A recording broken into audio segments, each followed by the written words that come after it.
I greet you in Jesus' precious name. It is Wednesday morning, the 21st of August, 2024, and this is your friend Angus Buchen with a thought for the day. We go to the book of James, chapter 5, verse 16. The effective, fervent prayer of a righteous man avails much.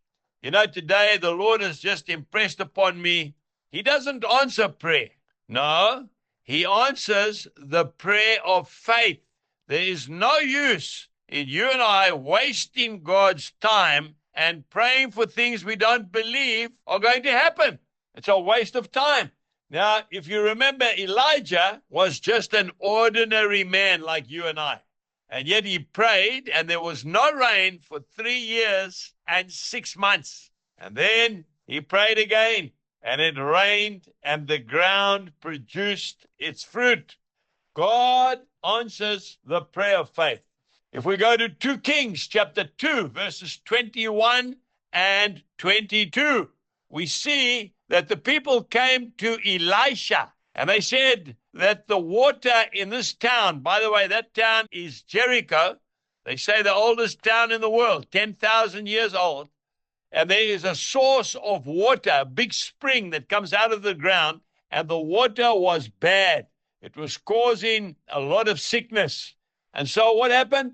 Elisha came, and he took some salt, and he put the salt in the water, and he prayed, and he said, I have healed this water, and from it shall be no more death or barrenness.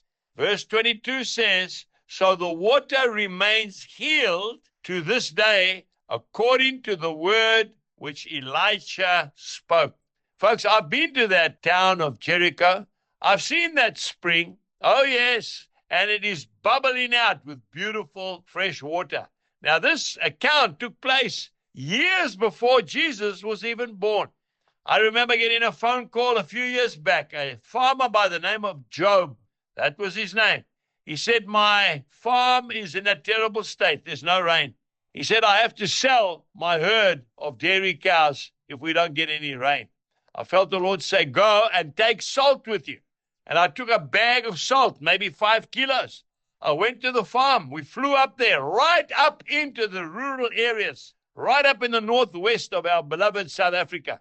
I said, where is your borehole, where the water comes from? He took me to a big windmill. I said, I'm going to pour this salt into the borehole. I did that. We prayed, we left, and we got some photographs a few weeks later that there was literally a flood on his farm. Folks, the road was washed away. He wasn't complaining. Today, pray the prayer of faith, and God will answer you. Jesus bless you and goodbye.